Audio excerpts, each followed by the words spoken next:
buenas noches, bienvenidos a esta casa Nuestro Hotel. Esta noche nos vamos a permitir analizar las movilizaciones del miércoles 21 de febrero reciente. Estas movilizaciones han tenido un éxito dependiendo del bando que se lo mire. Tanto el oficialismo como la oposición reclaman que cada una de sus movilizaciones ha tenido el éxito que ellos esperaban. Esta noche hacer un análisis cuantitativo de las movilizaciones creo que no tendría mucho efecto. No sería muy objetivo, porque cuánta gente ha convocado un bando o el otro, creo que son reclamos que cada quien, cada bando se va a otorgar a sí mismo. Sin embargo, no creo que sea realmente la importancia profunda de lo que ha sucedido el 21 de febrero. Esta noche vamos a intentar hacer un análisis cualitativo de lo que ha sucedido. Porque creo que ahora mismo lo que está en juego es la legitimidad. La legitimidad de la participación del presidente Evo Morales el 2019. Asimismo, del otro lado se cuestiona la legitimidad de los resultados del referéndum del 21 de febrero. Nadie puede negar la legalidad de los resultados del 21 de febrero, pero creo que hay un bando considerable que está en movilización sostenida, constante, que ha mostrado su capacidad de movilización, que hoy objeta la legitimidad. Al mismo tiempo, al otro lado, las movilizaciones también reclaman la legitimidad de la participación o no de Morales el 2019 en las elecciones presidenciales. Es un escenario complejo que ha abierto nuevos escenarios. Creo que el MAS tiene claro hacia dónde quiere ir, y la oposición hoy día nos presenta un escenario que tiene diferentes aristas, que tiene diferentes posicionamientos y que creo que vale la pena analizar. Para eso hemos invitado esta noche a la diputada Fernanda San Martín. Fernanda, como siempre es un gusto tenerte con nosotros en esta casa, no es hotel. Fernanda, tú siempre, a mí me gusta mucho tenerte porque me hace recuerdo a cómo hemos nacido en el programa. Tú estabas aquí en el segundo programa, en los ensayos me has acompañado. Te agradezco mucho estar con nosotros. Gracias por la invitación, Susana. Es un placer estar aquí con Claudia, con Eduardo, para comentar de este tema tan importante para el país. Con nosotros se estrena y por primera vez Eduardo Paz papá. Muchas gracias por estar con nosotros. Bienvenido a esta casa, Nuestro Hotel. Buenas noches, mucho gusto compartir aquí esta mesa para tratar un tema que creo que está llamando la atención a toda la población. Con nosotros también esta noche Claudia Peña. Claudia, muy buenas noches, bienvenida a esta casa, Nuestro Hotel, y felicidades por la designación en la Fundación Cultural del Banco Central. Ahí te voy a ver más a menudo. Sí, nos vamos a ver más a menudo. Gracias, Susana. Buenas noches a todos y todas. Buenas noches, Fernanda, y Eduardo también. Buenas noches. Bueno, es así que para analizar las movilizaciones del 21 de febrero tenemos este panel. Nos vamos a un corte y el próximo bloque iniciamos en el análisis.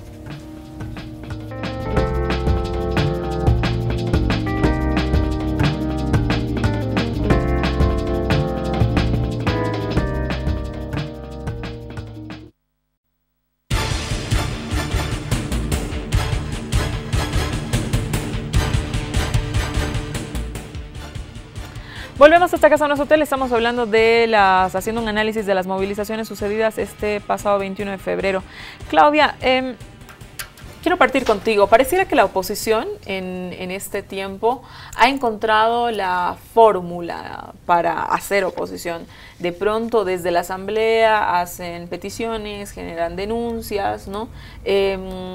También los medios de comunicación pareciera que le prestan más atención a lo que la oposición hoy día estaría planteando desde la formalidad que es la Asamblea Legislativa. Y de cuando en cuando, del 21 de febrero, después de los resultados del referéndum del 21 de febrero a esta fecha, existen movilizaciones de movimientos ciudadanos y pareciera que la oposición se esconde detrás de la plataforma de los movimientos ciudadanos para generar, para seguir impulsando, digamos, estas movilizaciones. ¿Tú compartes este análisis, este escenario? ¿Tú compartes que es así? Sí, Susana, sí, lo comparto mucho. Yo pienso sí que deberíamos, digamos, por un objetivo de análisis, pensar en las oposiciones, ¿no? Hay una oposición, como vos dices, formal, institucional, a través de los partidos políticos de oposición que generan denuncias de corrupción desde sus plataformas, digamos, institucionales, como puede ser la Asamblea Legislativa, ¿no? Y comparto el análisis de que en muchos de los movimientos ciudadanos hay gente de mandos medios, ¿no?, que no necesariamente pertenece a un partido político formal ahora, pero que tiene una carrera política partidaria en su haber, en su historia, y que se presenta como ciudadano o ciudadana ahora en estos movimientos ciudadanos. Ahora, yo creo que dentro de los movimientos ciudadanos también tenemos que hacer varias distinciones, porque hay muchos colectivos urbanos que no están participando de las movilizaciones respecto del 21F. Colectivos ciudadanos, por ejemplo, que tienen que ver con ecología, que tienen que ver con feminismo, que trabajan desde hace muchos años, que no están participando en estas movilizaciones. Y otros colectivos ciudadanos que sí lo están haciendo. Generalizar me parece peligroso y me parece peligroso desde el punto de vista de los operadores políticos porque les quita una necesaria visión de la realidad para poder analizar realmente qué es lo que está pasando y generar estrategias a futuro, ¿no es cierto? Entonces hay que hacer esas distinciones y yo haría una distinción más respecto de los movimientos ciudadanos en Santa Cruz específicamente, donde el concepto de democracia, digamos que en estos movimientos ciudadanos movilizados, alrededor del 21F, el concepto de democracia es central, pero lo que pasa en Santa Cruz es que me parece que esta novedad de los movimientos ciudadanos, donde mucha gente ha salido a marchar por primera vez en su vida, se han tirado un tiro en el pie al acudir a viejas instituciones, como son el comité cívico, como puede ser las organizaciones empresariales en Santa Cruz, que están desgastadas, sobre todo el comité cívico, han acudido a estas organizaciones y les han dado nuevamente una legitimidad política que ellos no tienen cuando se trata de hablar de democracia por su misma organización interna. Entonces, a mí me parece que debiéramos analizar también estos puntos alrededor del 21F. Interesante. Fernanda, tú que conoces un poco, o sea, tienes una estructura partidaria, eres representante, ¿cómo ves el encuentro ideológico de los movimientos ciudadanos y los partidos políticos tradicionales, ¿no? ¿En qué momento se convergen ideológicamente? ¿Pueden converger o no? Bueno, primero, yo también he sido parte de un movimiento ciudadano, de hecho así he llegado a la política, he hecho parte del movimiento ciudadano de la Plaza Baroa, del movimiento de la Plaza Baroa, el 2008, entonces entiendo un poco también cuál es la lógica del activismo ciudadano, y creo que es una lógica muy, muy valedera. Este 21F yo creo que ha determinado una cosa muy clara, que la ciudadanía, más allá de colores políticos, más allá de derechas o de izquierdas, aquí no se trata de eso, ha funcionado con un rol de guardianes de la Constitución y de los resultados de un referéndum que ha sido un referéndum vinculante. Creo que eso es lo principal para poder entender el contexto de lo que ha ocurrido en estas jornadas de los días pasados y cómo además ha ido evolucionando en los distintos 21Fs. Por ejemplo, el 2016 creo que ha sido claro en el resultado del referéndum que la gente le ratificó, ese soberano ratificó que tenía una voluntad de limitar el poder, porque el evitar una repostulación de un funcionario público como es el presidente y el vicepresidente pone límites a ese poder. El 2017 el electorado rechaza que existan atajos para modificar esa constitución. Cuando el movimiento al socialismo decía que tenía 4 vías, la renuncia, la interpretación de la constitución y otras más, el pueblo ya empezó a decirle que no estaba de acuerdo con esos atajos. Y el 2018, días atrás, yo creo que ha demostrado que no se puede sustituir la voluntad del pueblo soberano que ha ido a un referéndum plenamente válido, además llamado por el propio oficialismo, y que no se puede desconocer esa voluntad. Cuando te desconocen el voto, que es lo básico en una democracia, yo creo que ya te quitan todo.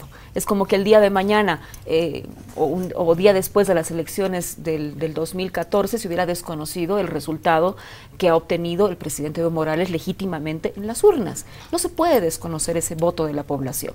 Ahora, ¿cómo confluye eso con la oposición y cómo confluyen los movimientos ciudadanos? Yo creo que la oposición tiene grandes desafíos. El primer desafío yo creo que es la apertura a esos movimientos ciudadanos, porque si evidentemente hay algunos mandos medios, como decía Claudia, que son parte de algunos colectivos y están en contacto, no es la mayoría. Eso es una ínfima minoría que no representa el sentir de toda la gente que veíamos el 21F, donde salían madres, padres con sus hijos, en un ejercicio de ciudadanía que realmente ha cambiado la manera de hacer política a partir de este 21F. Entonces, ese desafío para la oposición es abrir los partidos políticos. No podemos tener partidos políticos como hasta ahora que responden a esquemas del siglo XIX. Los partidos tienen que modernizarse, incluyendo el movimiento al socialismo. El movimiento al socialismo ha demostrado además ser parte de esa crisis del sistema político que ya la arrastramos de hace más de 20 años, en los cuales no se ha adaptado a la sociedad moderna que tenemos ahora. Y creo que es parte de trasladar dentro de los partidos políticos a un debate democrático, a una cultura democrática que debemos rescatar. Claro, nosotros tenemos establecido la forma de participación nuestra son los partidos políticos, pero resulta que el movimiento social, ¿no? Que luego el MAS pone un instrumento, no es un partido político en sí mismo, sino pone un instrumento para que los movimientos sociales confluyan, tiene un éxito electoral que hasta la fecha de hoy, más allá de la caída o no que pueda tener el movimiento al socialismo, es evidente. Es decir, nadie puede negar la factura electoral que pasa el movimiento al socialismo. Por otro lado, los partidos políticos tradicionales en esquema de concepción tradicional, hoy mismo están teniendo problemas al momento de cómo me acerco al movimiento ciudadano, cómo recepciono las demandas del movimiento ciudadano y cómo ideológicamente me encuentro con el movimiento ciudadano. Entonces, en consecuencia, la pregunta, ¿serán los partidos políticos la mejor vía que ha encontrado Bolivia para su representación? Mira, yo creo que el 21F se ha roto con una hegemonía del movimiento al socialismo y que eso es indudable y que lo está en las urnas, ha estado en un claro resultado del referéndum que no se puede desconocer. Pero ahí discrepo contigo, Susana, porque el movimiento al socialismo ha sido más de los viejos partidos, donde ha habido corrupción, donde ha habido gente que no ha sabido hacer política con ética y con principios. Eso es lo que se debe recuperar en el sistema político. Se debe recuperar la ética y los principios y que las listas que acompañan cualquier candidato que sea de oficialismo, de oposición, sean pues listas con gente proba, con gente con ética, con gente que está dispuesta realmente a trabajar por el país, no a robarle al país, y menos aún que sea un prontuario de una cantidad inmensa de delitos que le acompañan. A ver, Eduardo, han pasado varias cosas en este 21F y creo que es interesante analizarlo desde muchos lugares, ¿no? Distintas oposiciones, formas de representación. Pero hoy día uno escucha de pronto que hay una terminología en el discurso ciudadano que ha reflotado formas excluyentes, incluso cae en temas racistas. Hemos visto que ha circulado en las redes sociales también gente que no podía pasar a sus trabajos, indígenas, ¿no? Que no podían pasar a sus trabajos porque les reclamaban el apoyo a el presidente Evo Morales, ¿no? Hubo una publicación muy interesante de un muchacho que se llama Diego Ignacio Velázquez Luna, sumamente interesante. Yo alguna vez lo escuché en alguna entrevista y es un chico interesante, ¿no? Que relata en su post que había sido una jornada democrática, que a él, importante, qué sé yo, que había salido con la enamorada, ¿no? y que estaba camino al atrio de la OMSA, ¿no? Cuando saca la bandera, la huipala, a este chico lo cercan, le gritan una serie de cosas, masista, es decir, no se puede reclamar, o sea, no puedes reclamar la reivindicación, o sea, la huipala es una bandera que representa al mundo indígena, desde el mundo indígena, porque claramente el chico este ha sido víctima de agresiones de un movimiento ciudadano que le ha reclamado la reivindicación desde lo indio. Entonces, ¿qué es lo que está sucediendo ahí? Si estamos hablando de respeto, estamos hablando de amplitud, o sea, amplitud para todo el mundo, menos para los indios. Bueno, la democracia en Bolivia tiene varias facetas, varios elementos, y entre ellos está precisamente el tema de las relaciones políticas de distintos sectores de la población. Y no debemos extrañarnos de ese tipo de conductas, porque es parte de la dinámica política, de la dinámica de toma de posiciones, que yo aquí sí inscribiría precisamente en el contexto del 21 de febrero pasado, que en primer lugar se ha generado el momento del 21 de febrero a partir de mucha expectativa. Sectores de la oposición, tanto partidarios como ciudadanos, han apostado el 21 de febrero como el momento en que definitivamente se van a marcar las nuevas líneas para el país. Y desde el MAS y del oficialismo también han visto de la misma manera. Es decir, han tomado el desafío y han dicho, bueno, este momento es un momento importante para medir fuerzas, en lo que podemos llamar medir fuerzas en las calles, ¿no? Y bueno, con todos los elementos que esto significa, lo que corresponde ante esta expectativa de las fuerzas sociales y políticas, de los medios de comunicación, de que el 21 de febrero va a marcar la nueva perspectiva política de Bolivia, creo que se ha dado. Tenemos todos los elementos para el análisis. Aún más podemos acotar y señalar en este contexto que la dinámica política boliviana es muy intensa y muy rápida. Si lo que ha ocurrido en el 2003 frente a lo que ocurrió en el 2005 fue tremendamente veloz. Lo que ocurrió en el 2016 y ocurre en el 2018 también es totalmente distinto. Yo creo que si no tomamos en cuenta la expectativa social y política para el 21 de febrero, la dinámica política en Bolivia, que es muy, muy dinámica, como el propio término lo señala, es que vamos a poder entender todo el movimiento que se produjo este 21 de febrero. Y quisiera referirme a eso precisamente. Yo considero que las concentraciones que han habido en las distintas ciudades del país, y sobre todo en La Paz, Cochabamba, Santa Cruz, que reúnen a la gran mayoría, casi el 70% de la población boliviana, tiene que llamarnos la atención. En primer lugar, la composición social de cada una de las concentraciones. Creo que es muy claro que las concentraciones del MAS y el oficialismo en las tres ciudades tienen mayoritariamente a la población popular, a los sindicatos, juntas vecinales, a los sectores marginados de las urbes de estos tres departamentos, de estas tres ciudades, ¿no? En tanto que la composición social de las concentraciones de la oposición en las tres ciudades son de sectores medios, acomodados, empleados, empresarios, profesionales, sin ninguna duda, pero con una gran minoría popular. Entonces, este primer señalamiento marca quiénes son los que personifican, ¿no?, en la población los que se adhieren a uno o a otro proyecto, a una posición o a otra.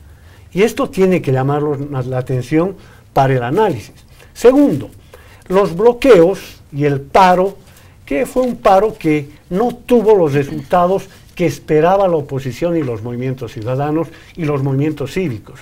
Inclusive en puntos centrales como Santa Cruz o Cochabamba, el paro fue muy limitado.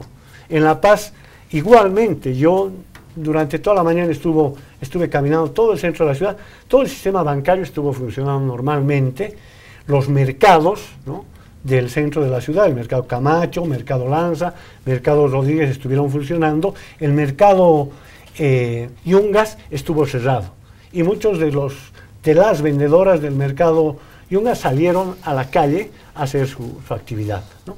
Luego el comercio estuvo relativamente cerrado, el transporte fue bastante normal porque se usaron calles adyacentes a las principales para poder hacer sus actividades, y finalmente yo vi que el Shopping Norte, por ejemplo, un lugar de comer, estaba cerrado, y la galería Handal también cerrada.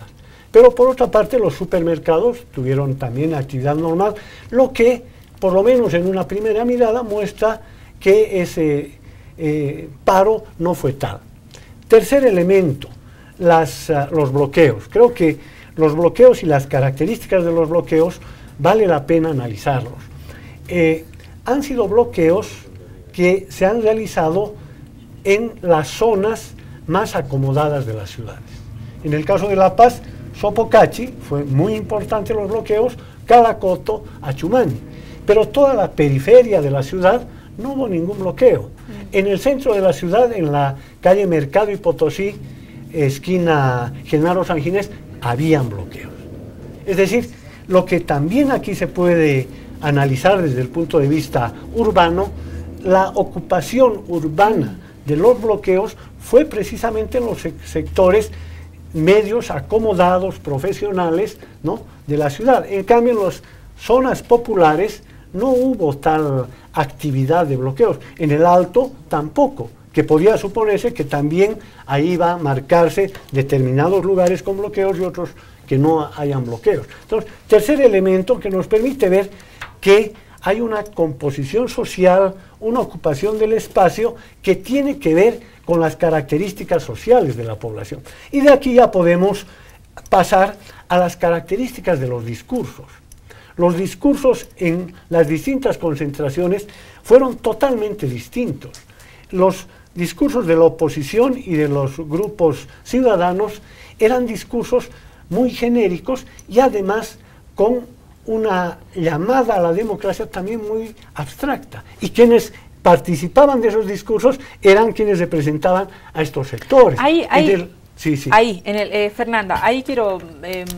porque hay una parte inquietante que sí en el tema de los discursos, que los líderes de oposición de alguna manera han fungido en convocatoria, qué sé yo, de voceros para estas movilizaciones, pero en paralelo te encuentras cuando sucede la movilización que esas movilizaciones también rechazan el liderazgo de, digamos, de toda esta camada que de alguna manera está impulsando y naturalmente están haciendo política, por favor, con la finalidad de capitalizar. Pero el momento de querer capitalizar es el propio movimiento ciudadano que, aunque tú estés acá, aunque tú hayas venido con tu bandera, aunque tú hayas hecho cerrar la oficina, aunque tú hayas hecho lo que hayas hecho, yo también a ti te rechazo. Entonces, ¿son conscientes los partidos políticos tradicionales, porque, bueno, toca ahora hablar de ellos, de este rechazo?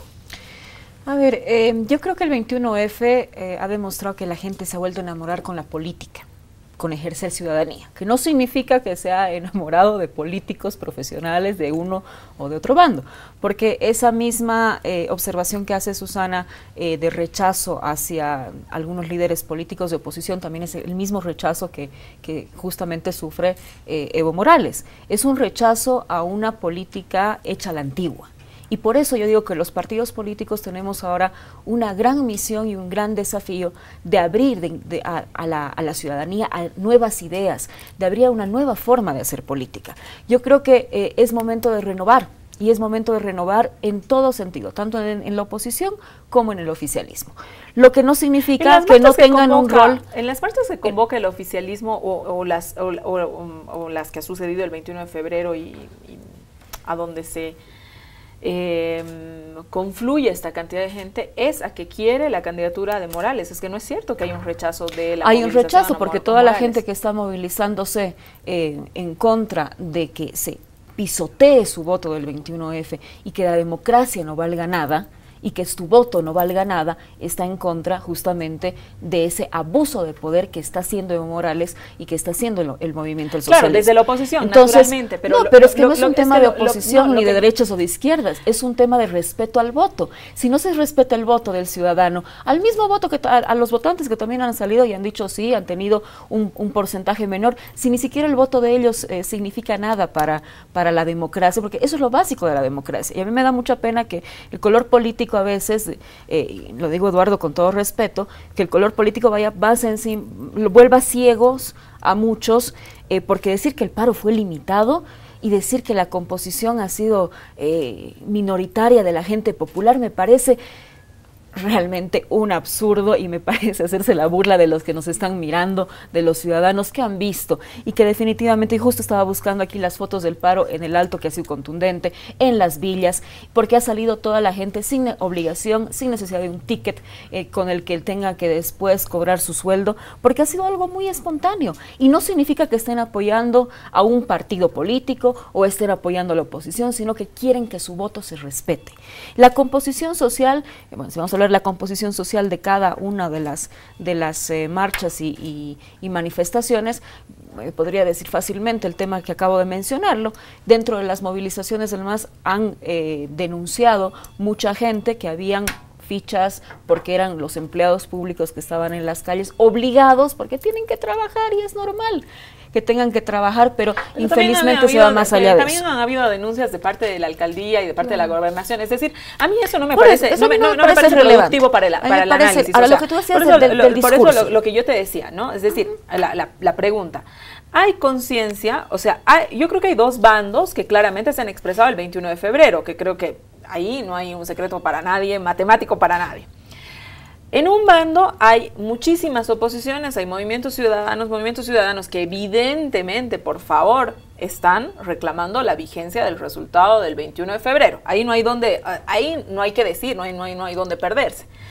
Pero por otro lado, están rechazando a toda una camada de liderazgos nuevos, viejos, unos que dicen, bueno, yo no soy tan viejo, soy medio nuevo, no es cierto, que también rechazan a eso. La pregunta está, es decir, sobre este grupo, Fernanda, que es ahí sobre lo que te hago la pregunta, ¿son conscientes del rechazo que se está teniendo no solamente a Evo Morales, que eso se da por sentado, sino a un grupo de hacedores de política? Es lo que te decía, yo creo que la gente se enamoró de la política, pero no de los políticos, y por supuesto que se entiende perfectamente ese rechazo, porque es un rechazo a una política hecha de repente que no ha sabido, los partidos políticos no han sabido aperturarse a la gente, volver a entablar ese diálogo y esa reflexión que es lo básico de un partido político, el rol que tiene un partido político dentro de una sociedad, es justamente de crear democracia, de crear debate, de reflexión,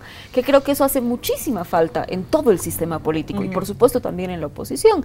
Ahora, yo quería comentar una cosa que decías del post de este chico, que también lo he revisado, de Diego, que creo que hay que tener cuidado. No pueden haber retrocesos y que eso, que ciertas manifestaciones aisladas de un lado y del otro no vayan a retroceder en derechos civiles, políticos adquiridos. Creo que el rechazo, por ejemplo, a Diego del tema de la huipala, de portarla, hay que reivindicar nuestros símbolos, hay que reivindicar. Lo que pasa es que ahí ha ocurrido algo, un fenómeno en el cual el movimiento del socialismo se ha apropiado mucho de los símbolos y los ha vuelto muy partidarios de repente. No necesariamente a veces por voluntad propia, pero es verdad que se ha identificado. Entonces yo creo que hay que recuperar los símbolos como símbolos bolivianos. Pero a mí me preocupa mucho que sí, han habido algunos mensajes racistas de un lado y del otro. Y ahí yo quiero destacar una cosa porque yo creo que es fundamental, la agresión de un viceministro, del viceministro de Descolonización a una mujer. ¿Cómo es posible que una autoridad del Estado que está ahí para más bien servir a la ciudadanía, servir a la gente, termina agrediendo a una mujer porque no le gusta lo que piensa o no le gusta lo que le dijo?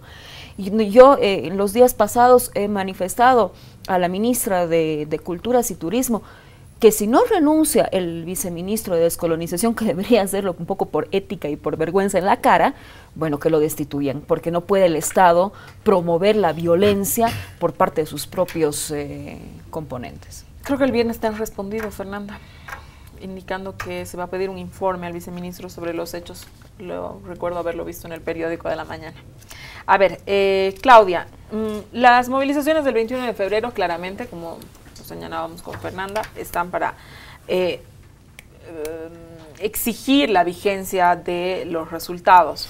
Ahora, desde el lado del gobierno, ¿tú crees que también estas movilizaciones que se han mostrado contundentes, digamos, el miércoles 21, llamen a una reflexión interna al MAS? Porque creo que al haber tantas oposiciones, ¿no? Oposiciones que ideológicamente capaz se parecen más a una propuesta política, a un proyecto político del MAS, el MAS puede generar escenarios de reflexión para recuperar esas clases medias, esos movimientos ciudadanos, ¿te parece?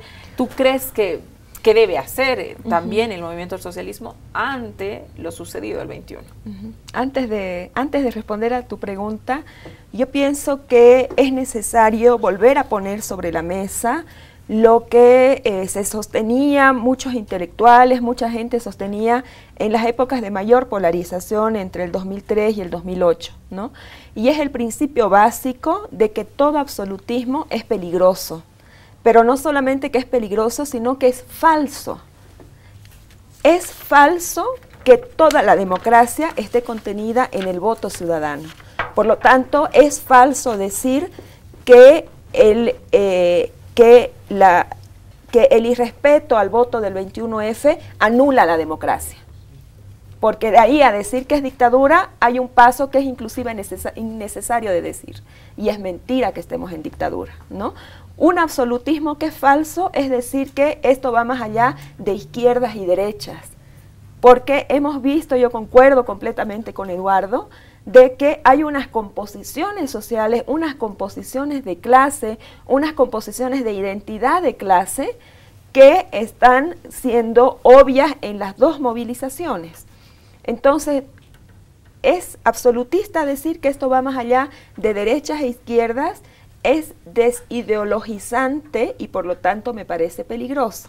Es como decirle al trabajador, bueno, trabajador, obrero, que por ahí recibes menos del salario que te corresponde por tu trabajo, sos igual a tu patrón, a quien te paga el sueldo y a quien gana 10, 15 veces más que vos. Eso es mentira.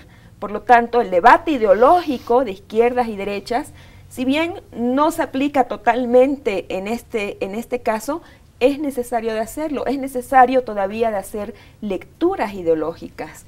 Es necesario decir que si bien todos y todas somos iguales en dignidad y si bien todos y todas somos iguales ante la ley, no todos somos iguales en la estructura socioeconómica y en el acceso al poder económico y en la posibilidad de ejercer nuestros derechos.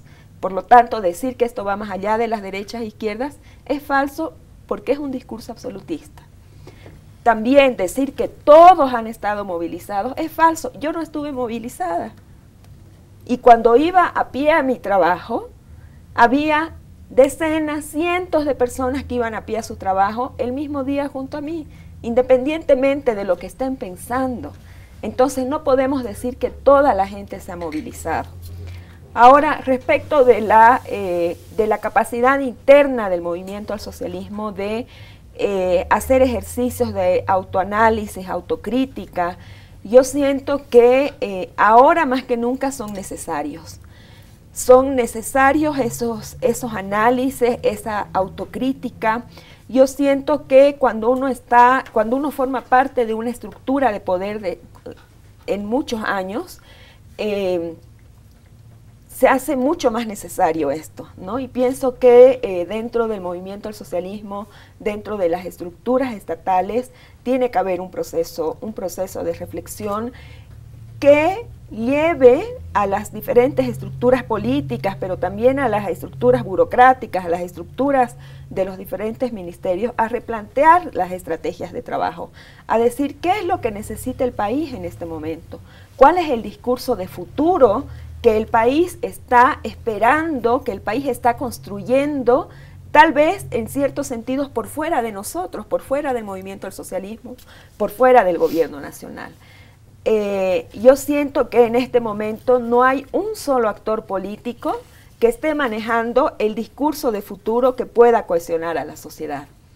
Porque hay una reivindicación, digamos, en base al concepto de democracia, cuyo contenido nadie lo está, siento que es un contenido vacío, que se dice democracia, pero no hay un contenido real de esa palabra de democracia dentro de los movimientos ciudadanos o de las diferentes oposiciones, y siento que la juventud no se siente convocada por ninguna parcialidad política. No termina de ser parte. No termina de ser parte, no termina de sentirse representada y tampoco termina de ser entendida desde el otro lado, desde el lado del poder, desde el lado de los partidos políticos. Entonces yo pienso que las estructuras partidarias en general tienen que hacer un proceso de reflexión y de construcción de un nuevo discurso. Eduardo, quiero apelar al investigador. Hay opinadores que señalan que estamos en un momento exacto al que se ha vivido en el 2003. ¿Coincides? No, de ninguna manera, porque esto tiene que obligarnos a pensar cómo se construye la democracia en un país como Bolivia, que es una democracia muy distinta a la que exclusivamente se concentra en los temas formales o procedimentales. Yo creo que la construcción de la democracia en un país como Bolivia pasa por otras facetas y se ha ido construyendo una democracia, creo, y lo digo con toda claridad, que es el momento en que Bolivia vive la mejor etapa de la democracia boliviana. ¿Por qué? Porque no solamente es el haber permitido que millones de personas que estaban totalmente excluidas de la vida cívica, de la vida política, no tenían ni carnet de identidad, ahora son partícipes directos de la decisión sobre quiénes lo van a gobernar. Primera cosa. Segunda cosa, muy importante, la democracia no es únicamente la formalidad del voto, es la democracia económica. Y en este periodo, la democracia económica tiene claros índices de su realización. La redistribución de la riqueza en Bolivia se ha dado como nunca antes, y solo vale tomar en cuenta qué dejó el gonismo en Bolivia. El gonismo, que tiene sus herederos ahora en los llamados grupos ciudadanos, ¿no?, es la que nos ha dejado una herencia donde Bolivia estaba descuartizada. Todo lo que mínimamente se había construido desde el 52, el gonismo lo destrozó y sus partidos lo destrozaron. Y sus herederos quieren volver al gonismo, cuando desde el 2003, con la rebelión de octubre, se comenzó a construir otra democracia, la democracia económica, política, social y cultural, porque aquellos que estaban marginados y eran maltratados y discriminados, ahora son titulares de la vida política. Eso es democracia, ¿no? Y eso significa la posibilidad de que, y aquí viene el segundo aspecto, ahora están descubriendo que la población quiere llegar a la política. ¡Qué sorpresa! A la política, la gran base social del país ha llegado a partir de movilizaciones contra el neoliberalismo y el gonismo desde fines de los 1990. El 2003 es la manifestación más clara de la decisión política del pueblo de cambiar las cosas. Por tanto, quienes han adquirido la ciudadanía para hacer la política en estos 15 años son quienes han podido construir una nueva sociedad. Y claro, ahora parece que están descubriendo la política los sectores que siempre han gobernado en el pasado, los mismos que aparecen en los partidos políticos tradicionales y aparecen en los grupos ciudadanos. Se puede citar con nombres y apellidos todo esto. Por tanto, tenemos que ser claros en esto y en el análisis para no confundir a la gente, porque si no, tenemos una situación esquizofrénica. porque solamente basta escuchar los discursos que se producen en La Paz, en la ciudad de La Paz, de el rector de la UNSA, la dirigente de derechos humanos, están dirigiéndose a un público ajeno al que estaba presente ahí. Yo recuerdo una frase de Amparo, una ex religiosa que trabajó mucho por los derechos humanos y que se formó, ella lo dijo, con los sindicatos, con los movimientos campesinos. Y cuando ella daba su discurso, creyó que estaba hablando con campesinos, con obreros, con trabajadores, y no era la realidad esa. Entonces, un discurso he aprendido del pueblo, dice, pero no había aprendido de quienes estaban ahí, había aprendido en la historia de quienes estaban en San Francisco en la mañana, que es una composición social totalmente distinta. Entonces, quiero terminar con esto, ¿no?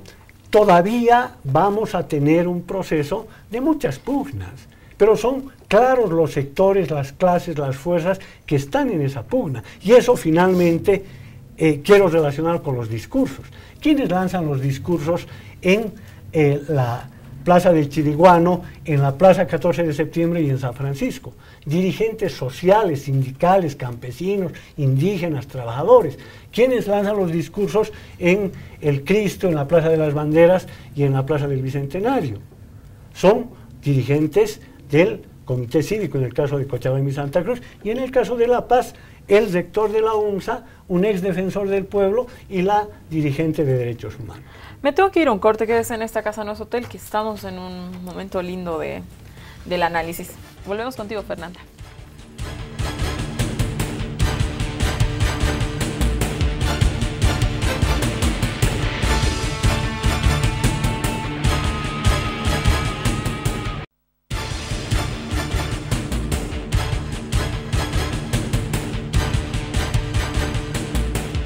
Volvemos a esta casa, no es hotel, análisis de las movilizaciones del 21 de febrero. A ver, Fernanda,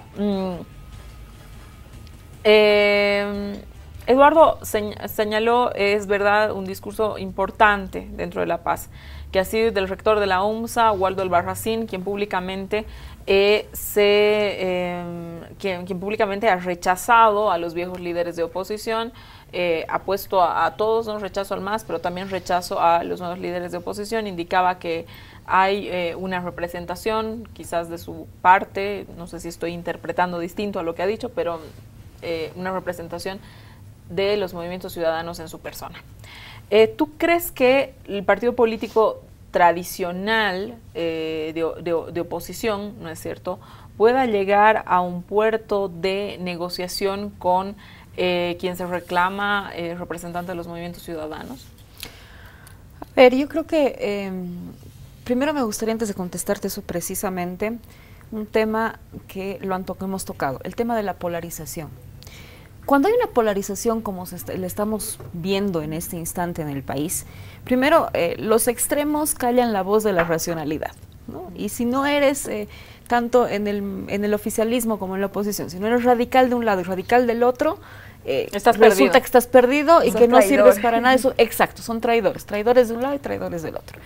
Y creo que eso, para mí eso es un producto de un discurso de muchos años desde el Estado, desde el movimiento del socialismo, que a veces no ha medido que ese discurso lo que ha hecho es profundizar una división dentro de la sociedad, que la vemos y que existe y que es palpable y que lo hemos visto en el 21F.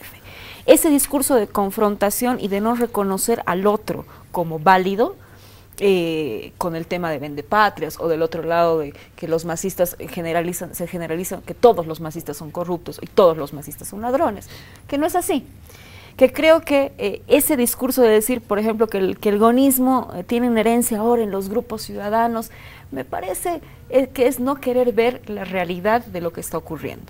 Y la realidad es que evidentemente hay un rechazo, y ha habido un rechazo de la población, no ahora, desde hace muchos años, a la política en sí, que creo que no lo hemos superado como sociedad aún, que creo que todavía han faltado también de repente líderes que puedan encarnar esos principios, esa ética que busca la población, porque llega el momento, si tiene que votar, va a escoger entre unos y otros, pero que no los enamora completamente. Entonces escoge entre los males el menor. Y creo que ahí el movimiento al socialismo, yo creo que tiene que ser una profunda reflexión, sobre todo el presidente Evo Morales, porque Evo tenía la oportunidad en el 2006 de verse un Mandela de Sudamérica, y resultó que terminó enfrentando más a la población con ese tipo de discurso. Yo creo que Evo ha fallado en una cosa al país, ha fallado en no ayudar a preservar esa constitución y ese voto ciudadano.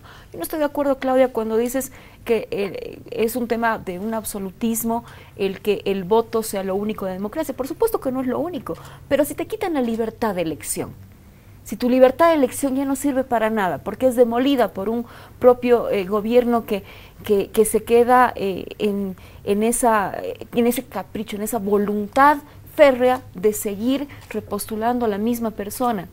Yo no entiendo, francamente no entiendo por qué Morales y Álvaro García Linera dijeron, bueno, esta elección van otros compañeros, vamos a apoyar y vamos a hacerlo con otros compañeros, y permitía que el voto del ciudadano realmente se respete y la Constitución se respete.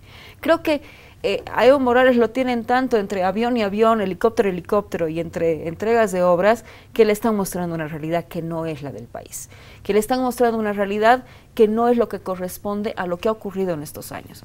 Yo creo que hay muchas cosas del movimiento al socialismo que no se pueden desconocer.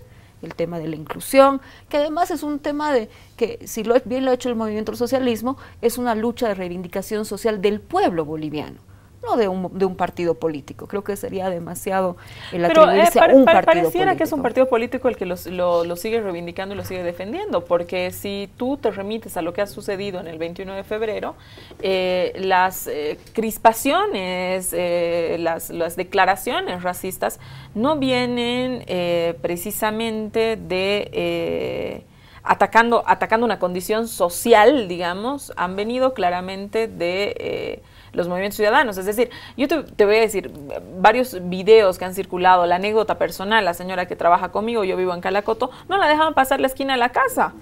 ¿Por qué? Porque apoya al indio de manera literal. Es decir, ¿cómo se puede?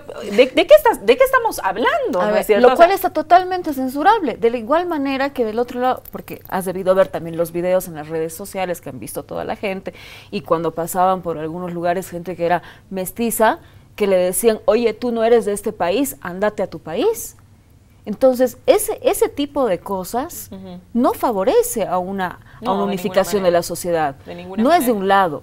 A ver, yo creo que hay que hacer una profunda reflexión de que realmente tenemos que encontrar esa unificación y esos consensos, pero no es descalificando el otro y haciendo que el otro sea invisible y que no exista. Entonces, yo creo que eso, los partidos políticos de oposición, tenemos que aperturar, por eso digo, a nuevas ideas, a nueva gente, que ya lo hay, dentro de la composición de los movimientos ciudadanos o de las propias protestas o de los propios partidos, como por ejemplo mi Partido Demócratas tiene una profunda base social que responde también a una inclusión de la mujer, a una inclusión de las capas más pobres. Creo que nadie se puede atribuir que es el único que tiene la verdad absoluta. Creo que nadie se puede atribuir como partido político que es el único que tiene obreros, el único que tiene trabajadores. No es así, no es así. Yo creo que ha cambiado mucho. Que tiene clases medias. No, tampoco. Por supuesto, pero yo creo que ha cambiado mucho el país. Y ha cambiado, pero yo creo que lo que debería leer el movimiento al socialismo claramente es que no se puede quitarle al ciudadano su libertad de elección. Si le quitas la libertad de elección, entonces bueno, ya eso ahí ya no es un régimen democrático. A ver, Claudia, voy a ir contigo. La apuesta de tanto el oficialismo como la oposición, como lo has señalado en tu anterior intervención, debería al menos estar puesta en los jóvenes. Los jóvenes pareciera que están reclamando algo que nadie logra leer, ¿no? A ver, ¿qué opinas? ¿Van a ser capaces los movimientos políticos, tanto unos como los otros, de identificar qué es lo que nos está diciendo esta nueva generación, hacer estas nuevas lecturas de lo que estaría sucediendo en el mundo joven. Yo, por ejemplo, veía unos videos que circulaban, creo que el 21 de febrero nos ha dado muchos elementos, ¿no? Un chico jovencito, tenía 16 años, albañil, que le preguntan, ¿tú estás de acuerdo con que el Evo se repostule?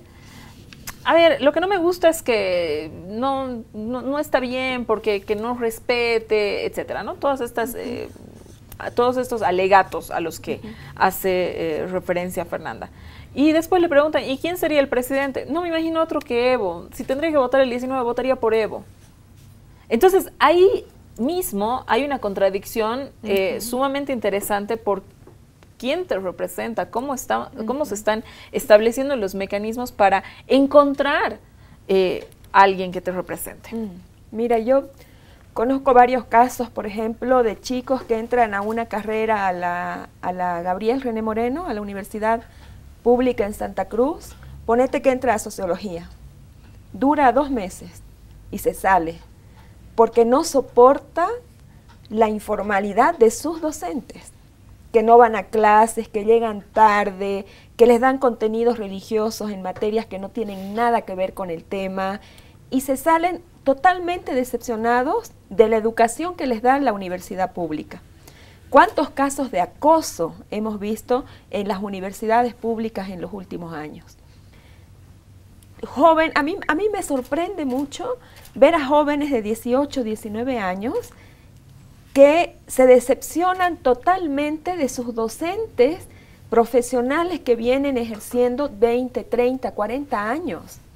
Y a mí eso me despierta una alarma, pero así roja, gigantesca de lo que está pasando. Yo pienso que los jóvenes, las jóvenes, están exigiendo calidad en las instituciones. Y yo siento que ese es el desafío ahora como país que tenemos. Lo mismo para el gobierno. El gobierno ha triplicado, cuadruplicado la inversión en salud. Ha más que duplicado los ítems para salud. Pero vos vas a un hospital y el médico te sigue tratando mal.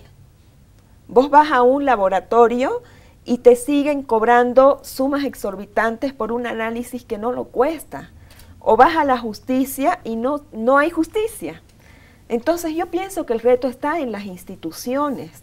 Y yo siento que lo que los jóvenes están exigiendo en este momento es esa verdad que te dice que cuando vas a ir a un órgano de justicia vas a encontrar justicia. Y que cuando vas a ir a una institución en salud te van a garantizar un servicio de salud. Es decir, que las palabras representen lo que realmente deberían representar, ¿no es cierto? Yo siento que hay una nueva conciencia de lo que es Bolivia. Y siento que nuestro presidente, el presidente Evo, más allá de... Yo no concuerdo con ese discurso que dice, él ha exacerbado el racismo, ¿no? Es natural que el racismo se exacerbe cuando una persona que llega de los sectores marginados históricamente de esta sociedad ocupa el mayor cargo de poder en este país, ¿no? Ahí sale toda la rabia racista, todo el pasado, toda la carga racista que nos constituye también como país. Entonces, y yo pienso que viendo otros países, por ejemplo México, Perú, Chile, hemos avanzado tanto en el tema del racismo como país, de ya juzgar natural que para cualquier representación política, por ejemplo, tengan que haber campesinos, tenga que haber gente de los sectores populares. En otros países eso es imposible de ver. En el nuestro sí, ¿no es cierto? Hemos avanzado mucho en eso. Hemos avanzado mucho en infraestructura. El Estado se ha agrandado, el Estado ha ocupado el territorio como nunca antes en la historia de este país. Pero ahora la gente está pidiendo que las instituciones también sean reformadas. Y yo siento que hay ahí una contradicción respecto de los movimientos ciudadanos. Porque cuando se plantea un código del sistema penal que con el objetivo de reformar la justicia, con el objetivo de que ya no haya más prisión preventiva, con el objetivo de que los juicios sean orales y se terminen en un par de años como máximo, cuando plantea la posibilidad de resolver los problemas a través de la conciliación para descargar al sistema judicial, esos movimientos ciudadanos que piden justicia salen a marchar en contra de ese código del sistema penal.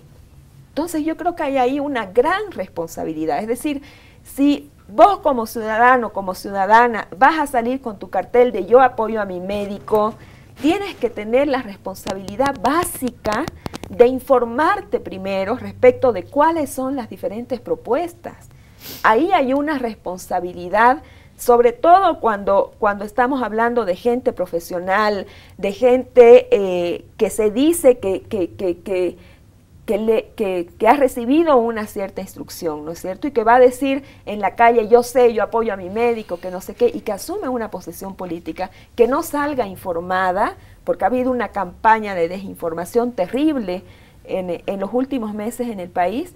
Ahí me causa muchísima preocupación, porque entonces yo digo, la gente pide reformas en los sistemas de administración del Estado, pero no se informa y está en los hechos en contra de esas reformas. Entonces, ¿cómo el gobierno, llámese gobierno nacional, gobierno departamental, gobierno municipal, cómo va a incidir en la calidad de los servicios que se le da a la ciudadanía si es que la ciudadanía no le está permitiendo cortar esas mafias profesionales, esas logias profesionales que son las responsables de la mala calidad de los servicios que recibimos? Bueno, la parte tercera del Código Penal, aquí públicamente, nuevamente te lo pido, Fernanda, en la parte, por Dios, vuelvan a meterla. Ahí se corta la mafia de los abogadillos. Pero a ver, volvamos al programa. Eduardo, hay un avance evidentemente en contra de Morales, hay un retroceso del movimiento al socialismo, hay un reclamo de la ciudadanía, hay una apropiación de la política. El momento que le toca a la oposición, a las distintas oposiciones, encontrarse para obtener un canal de representación, porque este país se hace política a través de mecanismos de representación, la propia ciudadanía es la que va para atrás y rechaza esos canales de representación, ¿no? Pero de todas maneras seguimos en un escenario donde hay distintas oposiciones que confluyen. Ahora, Eduardo, mi pregunta es, ¿hasta dónde llega eso? O sea, ¿dónde está el techo de ir ahí en el avance sin tener un posicionamiento ideológico? Es decir, tú lo que señalabas sobre el discurso de esta señora que se ha formado con campesinos, etcétera, hoy esa señora se está oponiendo por X o Z razones al movimiento del socialismo, a las formas de gobierno del movimiento del socialismo, etcétera, etcétera, ¿no es cierto? Pero seguramente esa misma señora a la que haces el relato, no estará muy de acuerdo con las lógicas y las formas de Tuto Quiroga cuando de pronto hace declaraciones, porque son pensamientos ideológicos absolutamente antagónicos y distintos, respetables, cada quien puede tener el suyo, ¿no es cierto? Pero ¿hasta dónde pueden seguir avanzando las diversas oposiciones sin un posicionamiento ideológico que logre canalizar luego las aspiraciones de estos movimientos ciudadanos, movimientos sociales, etcétera? Sí, la llamada polarización, que sin duda no implica necesariamente una polarización de fuerzas similares. La polarización puede ser también entre una fuerza muy superior y una fuerza muy inferior. Es decir, el problema de la polarización no es que hay un equilibrio. Yo creo que eso ocurre en la política boliviana. No hay una polarización de dos fuerzas similares. Hay una fuerza que es muy superior a la otra. Ahora, esto nos tiene que llevar a pensar sin duda a un tema inicial, que el movimiento al socialismo es una organización política débil, como organización política. Y seguramente el MAS tendrá que hacer su balance sobre lo que hace, lo que ha hecho y lo que hará. Es que no es Pero al político. mismo tiempo, claro, ahí viene el segundo tema, que los movimientos sociales y populares son organizaciones muy poderosas. los sindicatos campesinos, la Central Obrera Boliviana, las mujeres campesinas, los interculturales, las juntas vecinales, sobrepasan la dinámica de la organización política. Y creo que eso es lo que hay que entender de lo que ha ocurrido en Bolivia. Es la fuerza de la masa social que impone un camino que debe avanzar Bolivia. Y el propio presidente Evo Morales se ve sometido a esa fuerza, y el MAS también. Y en alguna medida el propio presidente fomenta esas fuerzas, porque son su respaldo. No es casual que para tomar decisiones importantes se reúne con ALCAM, que son precisamente estas organizaciones. Cuando decide dar un paso atrás en el tema de la elevación de la gasolina, lo hace con ellos. O recientemente, en el contexto del Código Penal, se reúne con ellos para dar el paso de abrogar esa ley, ¿no? Entonces, de esta manera hay que leer la realidad, que hay un conjunto de fuerzas sociales muy activas, ¿no? Y que son protagonistas de la política, ellas, no otras. Y como son mayoría, deciden definitivamente. ¿No te parece, exacto, ¿no te parece, Eduardo, para la segunda parte, que le está pasando un poco lo mismo a la oposición? Que la oposición se ha probado en sí misma, no estaba logrando movilizar, no estaba logrando dar respuestas desde la calle que tengan cierta contundencia, hasta que debe ir con los movimientos ciudadanos, ¿no? Que antes podían llamarse también movimientos sociales porque reclamaban alguna cuestión, ¿no? Bueno, hoy se han denominado movimientos ciudadanos, pero es también, pareciera que el movimiento ciudadano el que está empujando a la oposición a tomar ciertas decisiones, aunque por ahí no sean tan públicas y por ahí no las veamos, pero el hecho de que ningún líder de oposición salga y dé el discurso del 21 de febrero, creo que nos indica que es el movimiento ciudadano también que le está poniendo unos límites importantes. Una parte, porque el movimiento ciudadano de las llamadas plataformas ciudadanas y grupos ciudadanos están conformados por ciudadanos y ciudadanas independientes y también por ciudadanos que son militantes de los partidos políticos de oposición. Ahí no podemos confundirnos, es así. Y en esa medida, esa característica de las plataformas ciudadanas tienen también internamente un juego de fuerzas, porque los discursos, por ejemplo, que se dan el 21F son precisamente ajenos a los partidos políticos, pero miembros de partidos políticos están rodeando, están en la cercanía de toda la concentración y también movilizan a sus distintos sectores. Si no, basta ver la movilización del Alto vinculada al partido de Doria Medina, o en Santa Cruz, muy parcialmente, la movilización de oposición a la candidatura de Evo Morales, muy cercana al gobernador Costa, o en La Paz, ¿no?, muy cercana al alcalde de Villa y su partido que pretende promocionarse nacionalmente, o el gobernador Pazzi, que también tiene su propio proyecto. Por tanto, lo que no hay claridad es si el movimiento ciudadano es ajeno a los partidos políticos, cosa que yo no observo claramente, aunque hay mucha gente de buena voluntad que cree que debe cambiar el conjunto del sistema político, pero que es minoritario sin duda y que es respetable su posición. Y aquí viene el complemento, porque esto del 21F, desde mi punto de vista, es ya la reafirmación que vivimos un proceso electoral. Y ya las fichas están lanzadas. Está lanzada la ficha del oficialismo que tiene Evo Morales a su candidato. La región de Santa Cruz tiene un gobernador con un peso político y ha ganado ya varias elecciones, que puede ser nuevamente candidato a la gobernación, y yo presumo que va a ser candidato a la presidencia. Y que dijo que no iba a ser candidato a la gobernación, ¿no? Dijo bien claramente, claramente lo dijo Rubén Costas, que no va reafirmar que Costas, a pesar de que se pueda negar, es un potencial candidato presidencial porque tiene una base social regional importante y porque ha lanzado ya un proyecto político. Y creo que ahí radica la importancia de lo que ha dicho Costa, a diferencia de otras posiciones. Él ha dicho, yo tengo un proyecto político para el país distinto a la Agenda 2025. Y mi proyecto político es la federalización de Bolivia. Importante para discutir su pertinencia y si tiene apoyo en el país. Ya los intentos federalistas, separatistas, han sido radicalmente derrotados en el 2008, pero él tiene la conciencia de que puede impulsar esa propuesta. Yo también creo que Samuel Doria Medina es un candidato potencial. ¿Por qué? Porque él tiene una base social y política que no la va a ceder fácilmente. No tendría por qué. Exactamente, no tiene por qué, porque quiere participar, como lo ha hecho en todas las anteriores elecciones, ¿no?, democráticamente, y tiene una bancada parlamentaria que tiene su fuerza, su peso, su presencia crítica, pero está participando en la democracia.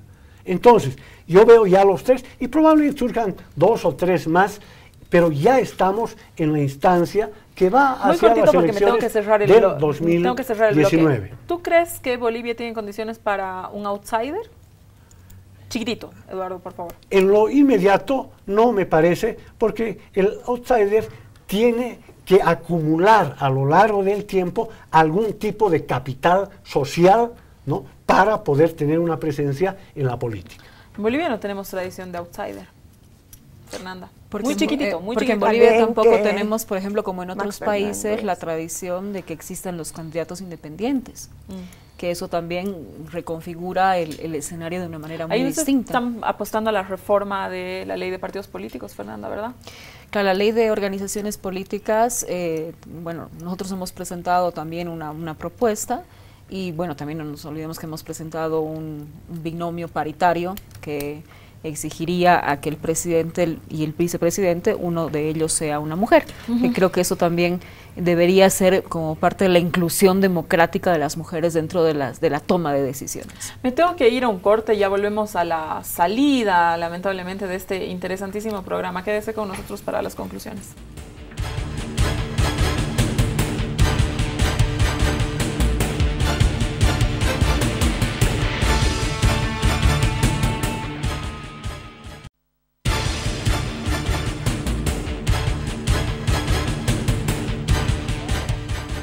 Volvemos ya a la parte final de esta Casa No es Hotel. Fernanda, te voy a pedir una conclusión de 1 minuto. Bueno, yo creo que el reto a la oposición y al país es muy grande. Es un reto que estoy de acuerdo con Claudia, que decía, los jóvenes exigen calidad en instituciones, y va más allá de eso. Creo que se exige una lucha férrea contra la corrupción. Se exige recuperar confianza, tanto del sistema político con la ciudadanía como inversamente. Creo que también es un tema de coherencia. Creo que la gente le exige al sistema político que los políticos seamos coherentes. Si dices una cosa, no vayas a hacer la otra, ¿no es cierto? Y creo que además es un tema de exigirle servicios y seguridad jurídica, social, económica, y que creo que además las mujeres en eso tenemos un papel fundamental, que creo que es el momento en el que tenemos que luchar todavía por muchas cosas, por el tema de la brecha salarial, por la participación de las mujeres en los lugares de decisión de los partidos políticos y también del Estado, y creo que hay una gran oportunidad de reconfigurar las fuerzas políticas en el país, y creo que los partidos políticos o las maquinarias electorales todavía tienen que reconvertirse en partidos políticos donde prime la cultura democrática, donde prime el debate, la reflexión, y creo que el movimiento del socialismo de este 21F debería reflexionar y ver que el pueblo no está de acuerdo con que su voto no valga nada y que va a hacer respetar ese voto. Gracias, Fernanda, gracias por haber estado esta noche con nosotros. Gracias, Susana. Un gusto. Eduardo, tengo un minutito. Sí, muy rápidamente, haciendo una referencia muy precisa. Algunos medios de comunicación han generado gran expectativa para el 21 de febrero, especialmente aquellos que tienen claramente un punto de vista de oposición. Hay varias agencias de noticias, varios periódicos, canales de televisión y radios que han apostado, yo creo, toda su carga al 21 de febrero. Yo quiero que comiencen a leer a los columnistas y a los editorialistas. Por ejemplo, de Página 12, ¿cuál es el balance del 21? Página 7. Página 7. página 7. Y ahí claramente ya están mostrando que han sufrido un revés muy fuerte el 21 de septiembre, el 21 de febrero. Por eso yo creo que el balance que debe hacer debe ser un balance completo y que aquí ya tienen pertinencia las organizaciones políticas, ciudadanas, institucionales, harán su balance y qué desafíos tiene el país para plantear alternativas el año 2019. Muchas gracias por haber estado con nosotros, Claudia. Gracias. Yo pienso que los movimientos ciudadanos enclaustran y anulan su capacidad de formular miradas alternativas cuando apelan a dirigentes del pasado, como Waldo Albarracín, como Villena, y no ponen en la palestra sus discursos nuevos, sus nuevos conceptos de lucha política y de conformación de un gobierno.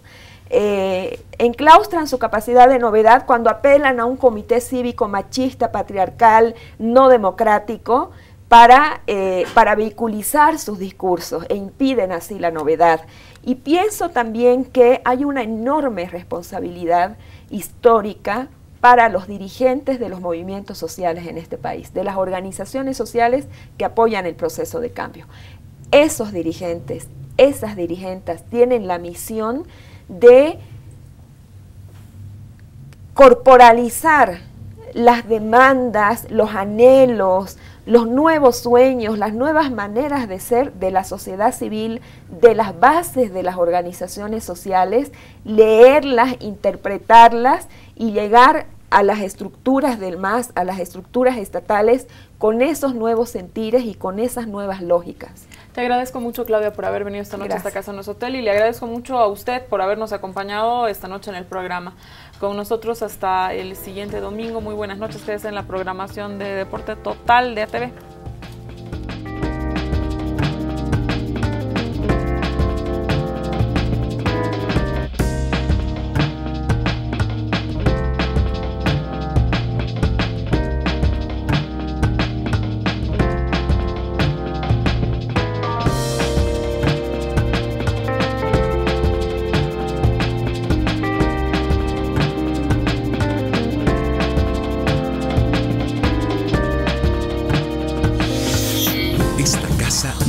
Hotel.